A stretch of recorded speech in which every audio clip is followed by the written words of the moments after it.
So say hi in the chat if you can see me. I want to say hi to everyone. Hi everyone. Hi Angel. Hi JDRL18. Hi. I've got the chat on my phone today because my second laptop did not want to play. So I've got a little chat on my phone. Got you guys with me? So I think I'm going to put my screen on now. So I've got a question on the screen for you guys to have a look at before. Hi everyone. Hi Blonde Dame, Sabri Hub, Rylus12. Hi everyone. I'm going to put my screen up. Oh, Angel's put he or she is on placement at the moment studying nutrition and eating behaviour and spent the day working on an abstract about diet sodas. Oh my gosh. I hope this lives up to your expectation, Angel. I might have to add in some more science as we go along. So let's pop you guys on screen share. So first question, while we're all waiting for everybody to arrive, is how much sugar can I have each day? Place your bets. Now you can do grams, you can do per cubes, you can do kilograms if you want to do kilograms. And I'm going to put your guesses on the board. So how much sugar can I have in one day, max? I'd be interested to see your guys' guesses. Okay, we've got guesses coming in. We've got 8 grams. We've got 7 to 8 grams. We've got 1 gram. What a miserable existence 1 gram would be. We've got 10 grams. We've got 10 GMS, which is, I'm guessing 10 grams. Okay, so we've got 8 to 10 grams. Puddle of 8 put for health. There's no amount of refined sugar that is healthy, so he's gone for 0 grams. I like. So if you want to go off what someone said, I did have a slide on here saying who is the WHO. So this is the WHO's or the NHS's recommended amount of sugar that you can have each day. I like the 0 grams guess. That's nice. So unless you've not got any more guesses, I'm going to tell you the answer.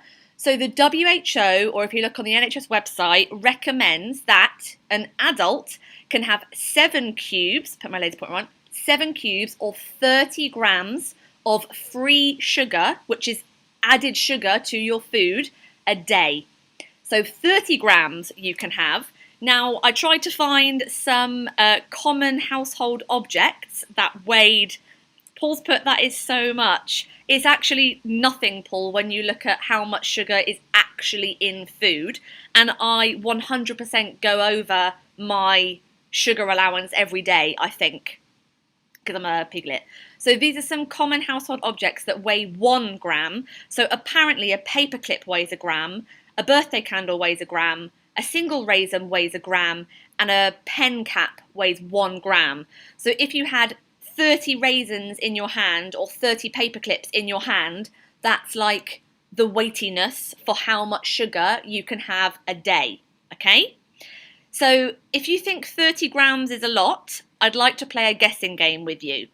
So hopefully you can all see my selection of drinks, and these are quote unquote healthy drinks. So let's go through. So if water has 0 grams of sugar in, right, that's the gold standard for no sugar. How many grams of sugar do you think Ribena blackcurrant cartons have in grams? And I went through the Tesco's website and I checked all the nutritional values for all of these drinks. So come at me, Ribena, okay? Right, Ribena, we've got 50 grams, 60 grams, down a bit, guys. 22 grams for J4JJ. Blonde Dame has put 60 grams. You guys are hating on Ribena, okay?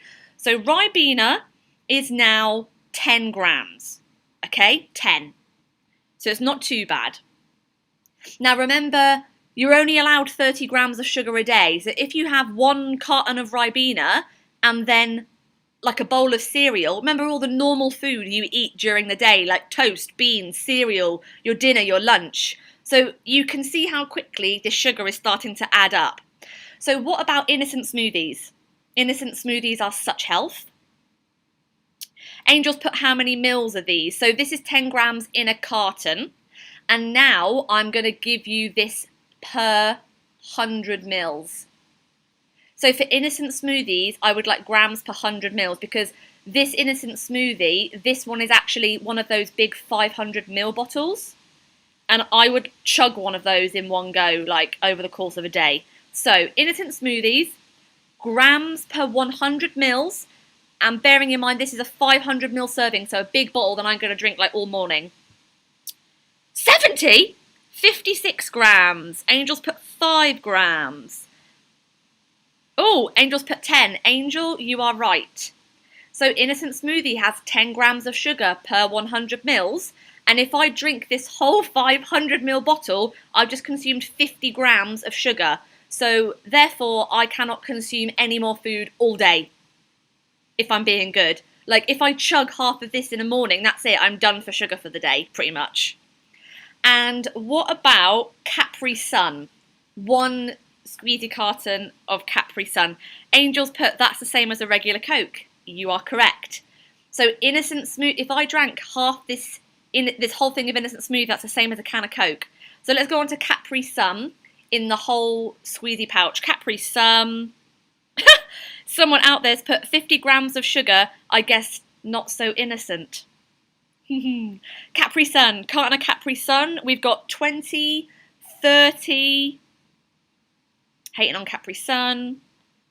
30 is quite common.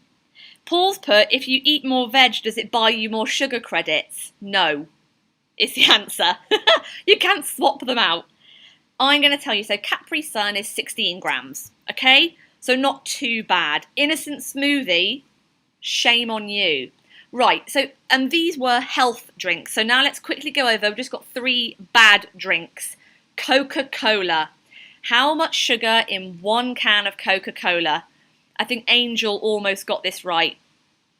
So in 1 can of Coke, how much sugar? And this is awful. Ryla Uter's put 2070. 70. I mean, you're not far off. Right, 50 we've got for Coke. And this is the full sugar stuff, the good stuff. 60, I'll tell you. Well, some places you look, but it's 39 grams of sugar in 1 can of Coke. And I've had days where I've had like 2 cans of Coke. Oh my God, that's really bad. Right, Lucozade. How much in a whole bottle of Lucozade? How many grams of sugar in a whole bottle of Lucozade? This is scary. This is really scary. Oliver's put, how is that even allowed? Agree, preach. Someone's put 40 and 60 for Lucozade. I'm going to tell you it's more than that. It's 80, 100. Okay, whoa. Not quite. 62 grams of sugar in a Lucozade. And I used to swig Lucozade like, oh, such health. I'm getting like sporty electrolytes in my body. 62 grams of sugar. Angel's put, the bottle literally says powered by glucose. Yeah. Someone's put they're glad they gave up soda. Yeah. So Lucozade is 62 grams of sugar in one go. But I think Lucozade now have issued a statement to say we've tried to reduce the amount of sugar per 100 mils, but it's still a lot. So 62 grams of sugar. I don't know what the new formulation is, but this is the value I got from the Google. And a cheeky fridge milkshake in a whole bottle. Whole bottle, how many grams? I'll put a love heart. I love fridge milkshake. Fridge milkshake. We've got 80. Any more bets on 80? 75. It's got a lot of milk in. 72. So it's not that bad, but it's still pretty high. 43 grams, right? So I'm going to go on to snacks. I'm going to give you 2 of the values just because I don't want to spend all evening guessing how much sugar is in snacks. So again, I went on Tesco's and wrote all these down. So in a yog, in a middle corner vanilla chocolate balls, 20 grams of sugar. I used to think yogs were good. So remember this, it doesn't equate to like how healthy and unhealthy the snack is. It's just a consideration of like how much weight's worth of sugar you're eating in one go. Someone out there's put it's eye-opening and they know they won't apply most of it, but from now on I'll get my sugar from my significant other. She's pretty sweet to me. Oh, that's so wholesome. Right, Nutri-Grain, 12 grams. I'll tell you for Crunchy Nature Valley it's also 12, and I'll let you guess Kit Kat. So I'll put question mark next to Kit Kat. I'll let you guess Kit Kat, because we'll talk about Kit Kats in a minute. So how many grams of sugar in a Kit Kat for our snacks section? 15, it's more than 15. It's more than 20, it's more than 15 Puddle of Ape. It's more than 22, Gunter, 33. It's more than 25, Angel. It's more than 30, Ryla. It's more than 35, Alice. Let's keep going. Where's my pen? 49 grams of sugar in a Kit Kat. Now, the thing to look out for, this is so depressing when it comes to snacks, but when you look at the back of a Kit Kat packet, they kind of trick you because they say 1 serving is 1 bar, right? So 1 bar of a Kit Kat contains 14, let's round up to 15 grams of sugar, right? And in a Kit Kat, there's a times 4, right? So really when you're eating a Kit Kat, we should only really be eating 1 finger of a Kit Kat, is the sad story, okay? So remember when you look at back of food packets, you should look at the serving size, because the companies are always really cheeky and they say, oh no, but we told you that 1 serving is just 1 bar. You're not meant to eat the whole Kit Kat, guys. So, yeah. I guess I'm looking out for you and telling you just to look at the back of your food packets for the amount of sugar, which is sad. Right, so we've had a depressing look at the amount of sugar in foods. I will just eat apples from now on. But what is sugar? Scientifically, because we're all scientists here among friends, what is sugar? Like, how would you scientifically describe what sugar is? Angel, I hope you know the answer to this. What is sugar? Let's put some suggestions on the board. You guys are going to be really disappointed in me when you see what drink I've got. I've got a Diet Coke. Angel, yes. Types of carbohydrates we've got. So I'll put carbs. Someone's put glucose. So these are all correct answers so far. Oliver's put a bunch of carbons, hydrogens and oxygens. Love it. You're all right so far. I mean, we're basically all just carbons, hydrogens and oxygens, aren't we? Someone's put starch. Also correct. That is a form of sugar. So these are all correct answers. So if we go on to our science speak, so all a sugar is a very simple, soluble, i.e. it dissolves in liquids, carbohydrate. And carbohydrates are a source of energy. Our body loves carbohydrates because they're a very easy and simple to break down energy source. And we have different types of soluble carbohydrates. So we've got the complex carbs, which Alice is right, is things like starch and fibre. And then we go down to our yummy sugars, which are monosaccharides and disaccharides. And remember, mono means 1 and di means 2. So monosaccharides, or single sugar molecules, consist of 1 sugar molecule. And these are things like glucose, whereas disaccharides are 2 sugar molecules or 2 monosaccharides joined together. So 2 means di, and these are things like maltose and lactose. I'll have a look at the chat. Ellie Boss says, isn't sucrose also another name for sugar? Yes. I should have put sucrose on here, but I couldn't fit it on my slide. I just put glucose. So Puddle of Vapes put glucose, lactose, and fructose. Correct. So we get lots of different types of sugar, basically depending on how long the chain of monosaccharides are, of sugar molecules are. And where can we find all these sugar sources from is the word I'm looking for. So remember, mono is one, di is two, and poly means many. So these are long chains of sugar. So monosaccharides are an energy source, like you guys said, glucose, galactose, and fructose. And these are found in things like fruits and dried fruits and yogurt here at the top. And then we've got things in the disaccharide company, which are things like lactose and maltose. And obviously we know lactose we find in milk. So sugars are just carbohydrates. They're an energy source. Now, we can get energy from other food groups like fats, obviously, and protein. These are also energy sources in our diet, but your body just prefers sugar because it's so quick and easy to break down and basically pump out ATP the other end.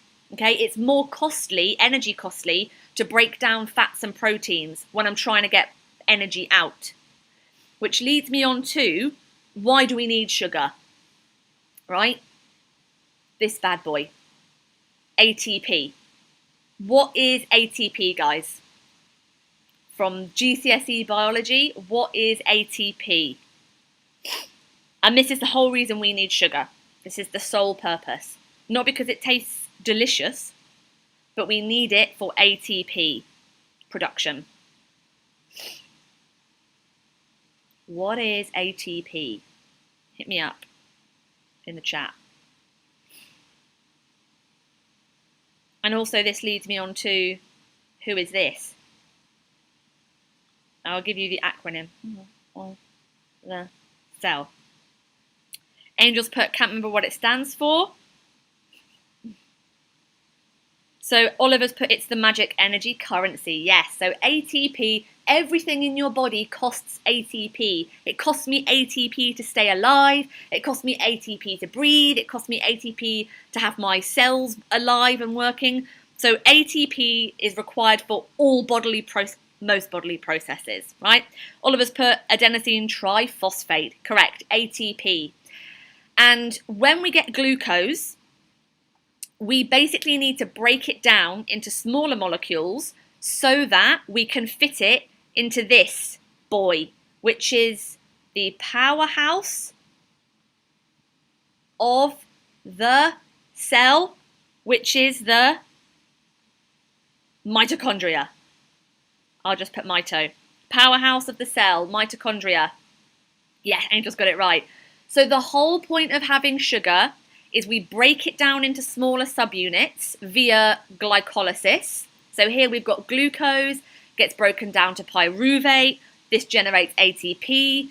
This pyruvate gets fed into the mitochondria, which eventually leads to more production of ATP. So in our cell all the time, we're just breaking down glucose to make ATP. And then we pass this sub bit of glucose on to make more ATP, to make more ATP. So glucose fuels us all, okay?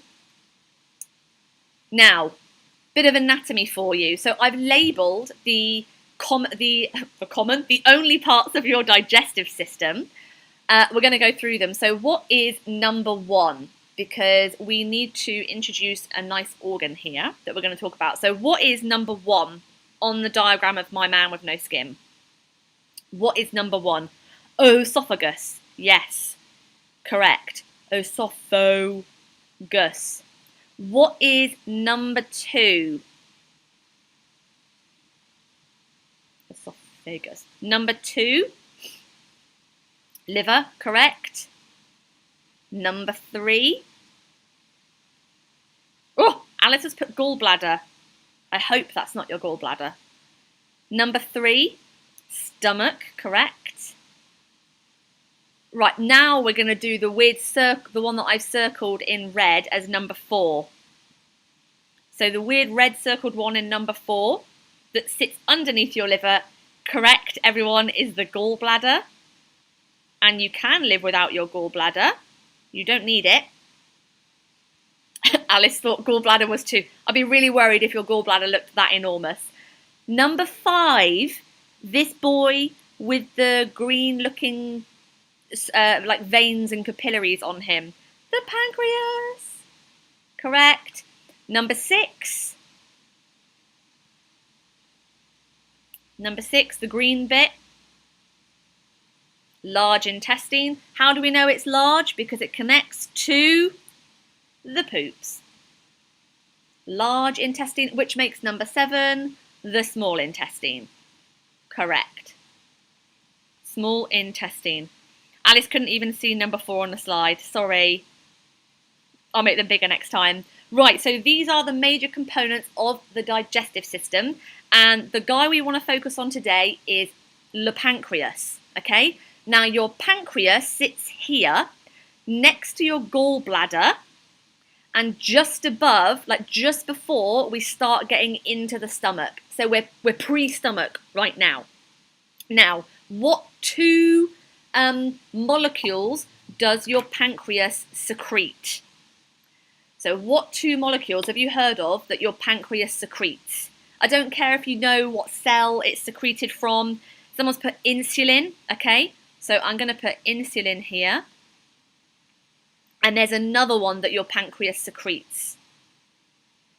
Puddle of Apes put glucagon, correct. Now, who knows which comes from which? So in your pancreas, it's not like your whole pancreas just secretes insulin and glucagon the whole time. That's not very specific. So there's 2 different types of cells in your pancreas called alpha cells and beta cells.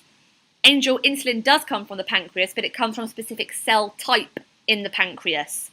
So glucagon is secreted by alpha cells and insulin is secreted by beta cells. Oh, sorry, Angel. So alpha cells secrete glucagon and beta cells secrete insulin. Now, does anybody know what's the whole point of insulin and glucagon? What do they actually do? It might be that you recognise the names insulin and glucagon from the pancreas, but what does insulin and glucagon actually do? Why does our body produce them? What's the point? JLTXYZ is put to regulate sugar levels. Correct. Well, that's the answer. You got it right. So this might look like a bit of a confusing diagram, but it's not. So we'll go back actually. So insulin acts to decrease your blood sugar levels and glucagon acts to increase your blood sugar levels. Puddle of Eight put insulin clears sugar from the bloodstream. It does, but we're going to do science speak now. So what happens is when you've got high blood sugar level, first question, when would you have high blood sugar levels? Like me as a person, when would I have high blood sugar levels? Oh, Angel's put, I keep getting sent to Twitch to watch an ad and then the Aim High site starts again. Is that normal? I don't think it is normal, I'm sorry. Anyone else having that problem, let me know. Oh. Okay, I'm going to carry on, hopefully. But you guys are all right whilst you've eaten, yeah? So this is going to be post-food, post my can of Coke. So your blood sugar level's really high. Your body secretes insulin, okay? So promotes insulin release. Your pancreas starts pumping out insulin because we want to decrease our blood sugar level. So what this does is it tells your cells, eat lots of sugar. We've got too much sugar in the blood. You need to hurry up and consume it. And then what this does is lowers your blood sugar levels, okay? So if I've got high blood sugar, I secrete insulin from my pancreas to tell my cells to hurry up and eat more sugar because we've got too much going down.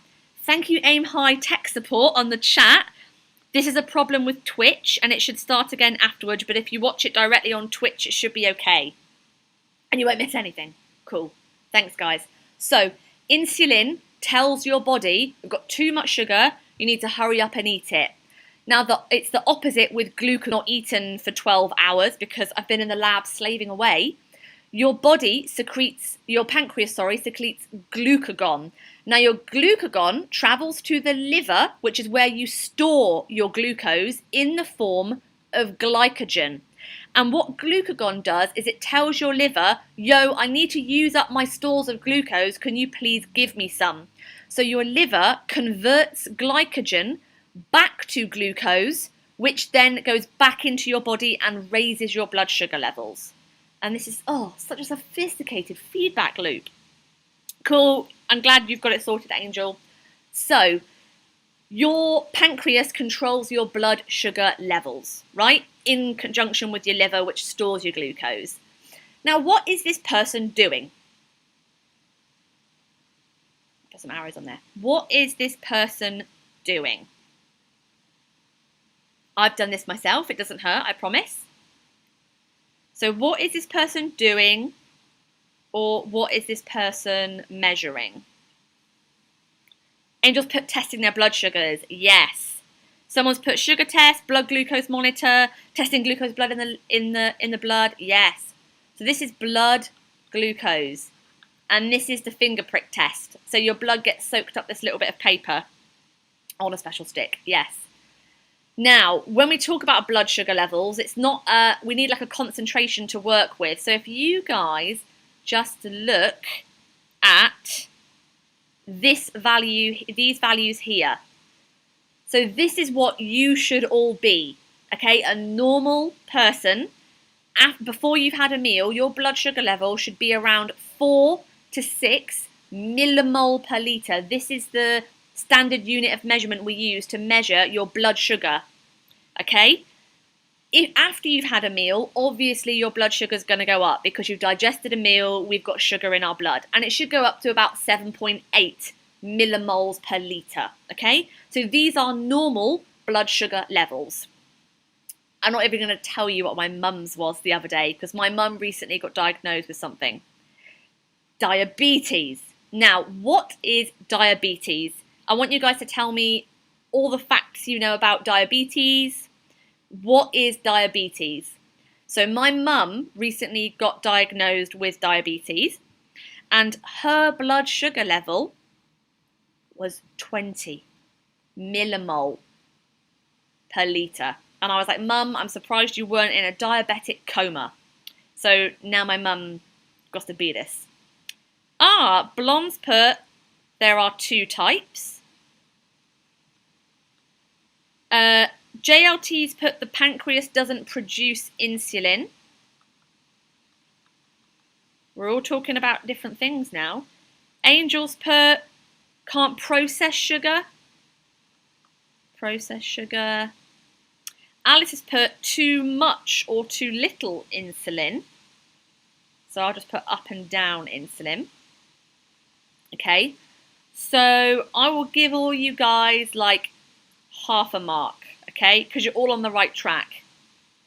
Someone's put, let's go back, type 1 is hereditary and type 2 is due to lifestyle. Correct, but we're going to talk about that in a minute. So all these things here on the right are symptoms of having high, uncontrolled blood sugar levels. So this is my normal blood vessel, and if I'm going to put S, if I've got loads of sugar in my blood, all the time, and it's not controlled, these are the symptoms I get, right? Puddle of Apes put type 1 is damaged cells and type 2 is insulin insensitivity. Yes.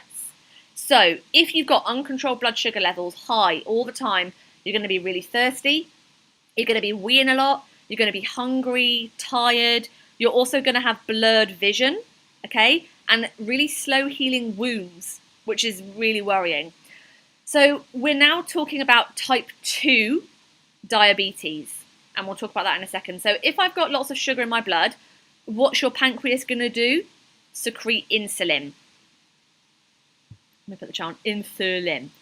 But the problem with type 2 diabetes is, as I think it was Puddle of Ape said, yes, your pancreas produces insulin, but your body just ignores it, okay? This is called, I'm going to run out of space. Let me make a new one. I'm just going to write it on here. So you become insulin, this is the most ugly slide, sorry guys, resistant. Okay? Your body becomes resistant to your own insulin, because if you've been eating loads of sugar for years and years, you've always got high blood sugar, your poor pancreas is secreting insulin to try and lower your blood sugar, but you're a sugar-loving person and you keep going, so your pancreas and your cells are going to be like, you know what, I give up. You're clearly just not listening to my insulin and we're going to ignore it from now on. So your cells ignore, they become resistant to your own insulin, right? Now this poses a problem because we can't now lower our blood sugar levels, right? They're always going to be high. Ugly slide. So when we look at diabetic blood sugar levels, what we can see here in the millimole is they have increased blood sugar levels because they can't regulate their blood sugar properly, because they don't produce enough insulin, and the insulin they do produce, their cells just don't listen to it and are resistant. Okay? Now, this leads on to what Alice Carousel has just said about causes of diabetes. So any ideas, so non-modifiable causes of diabetes are things obviously we can't change. And what about some modifiable things we can change, causes and risk factors of diabetes? So let's do non-modifiable first. What things can you not change about your body that might increase your risk of getting diabetes? So non-modifiable, things I have no control over. What do we reckon? Genetics, yes. I'm going to put genetics and family history.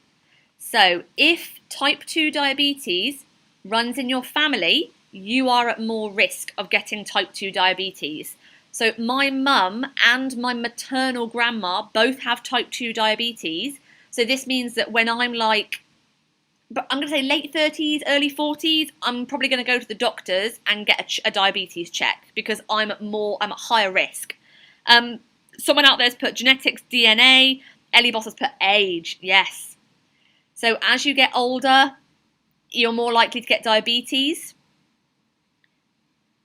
What else do we reckon? So genetics, family history, age, and ethnicity.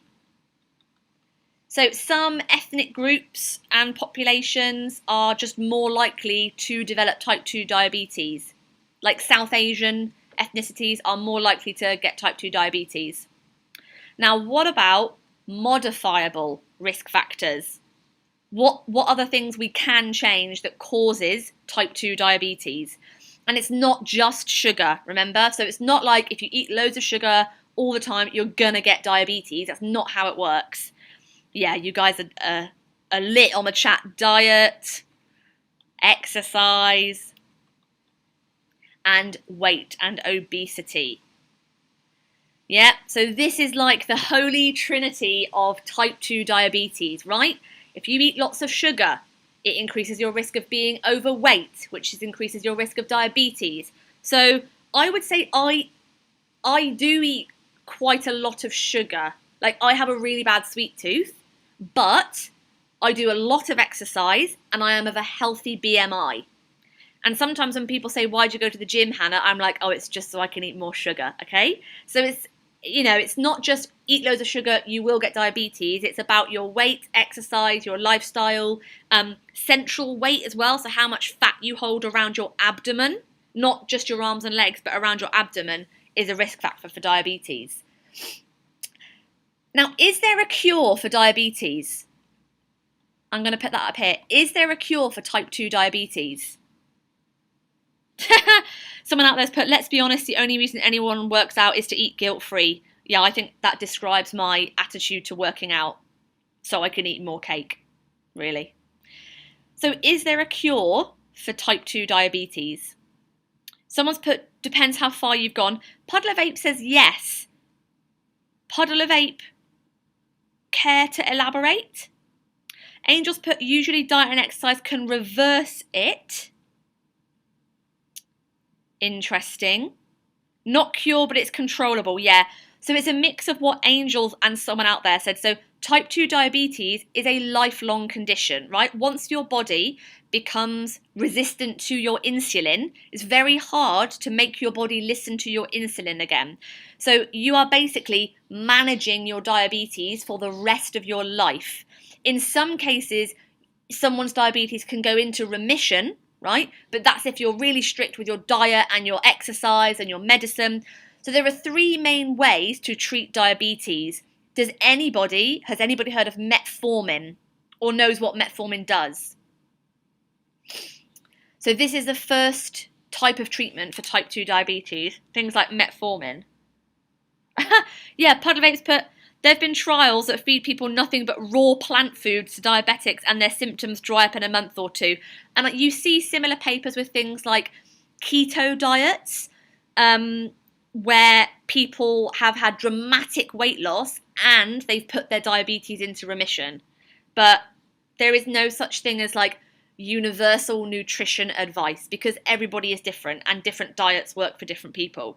So metformin. Metformin is a type of drug that helps to lower and control your blood sugar levels, okay? The next one is obviously diet and exercise, right? So my mum now has to be really careful with her diet. She can't have really high carbohydrate snacks. She has to make sure she controls her blood sugar levels well during the day so they don't go up and down like spiking. And she loses weight, okay? Someone out there's put, but they have to stick to the new diet permanently or their diabetes comes back. Yeah, so they have to, for the rest, it's like a lifestyle change when you've got type 2 diabetes. If you want to manage it properly, you've got to eat healthy, eat right and exercise for the rest of your life to help maintain your blood sugar levels so they don't go high and stay high. Because when you've got uncontrolled high sugar levels, that's when you get quite dangerous things happen to your body. So the second one, diet and exercise. And then the last one, for patients who are morbidly obese and they need to lose weight, bariatric surgery has been shown to lead to significant weight loss in patients, and it helps to control their weight loss and their diabetes much better than just putting them on a diet, okay? So when I say bariatric surgery, I mean things like a gastric band here. So it like physically limits the amount of food you can have in your tummy at one time. And for morbidly obese patients, sometimes this really helps them. Now, remember I said that uncontrolled blood sugar, all of us put, who's Barry? Bariatric or gastric surgery is the other thing it's called. So tummy surgery. So gastric surgery is operations on your tummy to help your tummy become smaller. So it's like becomes the size of an egg cup and that's all you can eat. So when I said that uncontrolled diabetes, so if I've got type 2 diabetes and I don't bother with diet and exercise and I carry on eating the way I want and not controlling my diabetes, this is what I am at increased risk of, okay? Heart disease, stroke, lower limb amputation, blindness and kidney failure, okay? So I don't even think I need to explain how serious a lower limb amputation is or blindness or kidney failure is, but this is what this is what could happen if you do not control type 2 diabetes. And how do you stop this from happening to you? You don't get type 2 diabetes and you stay healthy and don't eat too much sugar, please, right? Now we're going to play true or false, kind of coming to the end. So, number 1, true or false? More than 1 in 10 adult has type 2 diabetes. 1 in 10 adults, sorry. More than 1 in 10 adults have diabetes. So 10 adults in a room, at least one of them's going to have type 2 diabetes. Angel's put true. Or do you think it's more? Do you think it's more than 1 in 10? Puddle of Apes put, I'd believe that. I believe that too, right? It's true. So more than 1 in 10 adults have type 2 diabetes. This is a big percentage, okay? Number 2, over 25% of over 65-year-olds have type 2 diabetes. Someone out there has put, at least in Texas, where I used to live, I know many people with diabetes. I'm not surprised because when I went to America, I put on so much weight because everything is just like smothered in corn syrup and bacon and cream cheese. And yeah, your portions are massive in America. Someone's put, America hurts my soul to see. The food is good, right? So this one is true. Over 25% of 65-year-olds have diabetes. Number 3, nearly 5 million people in the UK have type 2 diabetes. You guys are all chatting about deep fried American food now. So, true. And this last one, in terms of monies, right? Type 2 diabetes costs the NHS around £8.8 billion a year.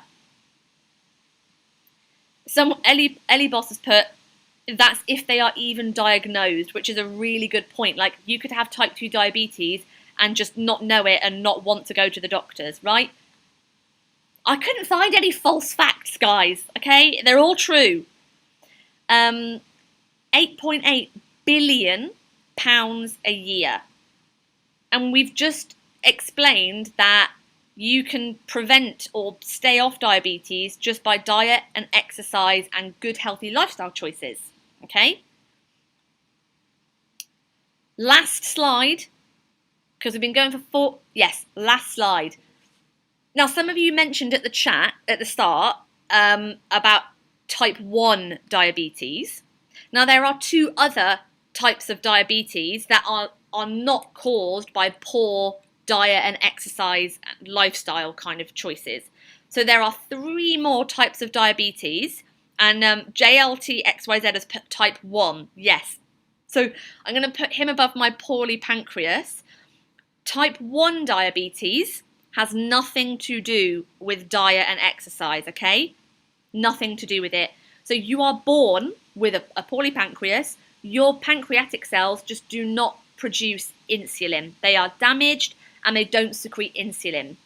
And these patients need insulin injections for the rest of their life, okay? Insulin injections. Yes! Blonde Dame's got gestational diabetes. What is, I mean, it's pretty obvious from the picture. Gestational diabetes is a special form of diabetes that pregnant women get, okay? And what about this one? The water is a clue. Angel's put, I've heard insulin injections are insanely expensive in the US. I think you're probably right, Angel. They probably are very expensive, so praise be the NHS. Last type of diabetes, and the bottle of water is a clue. It's got nothing to do with your pancreas.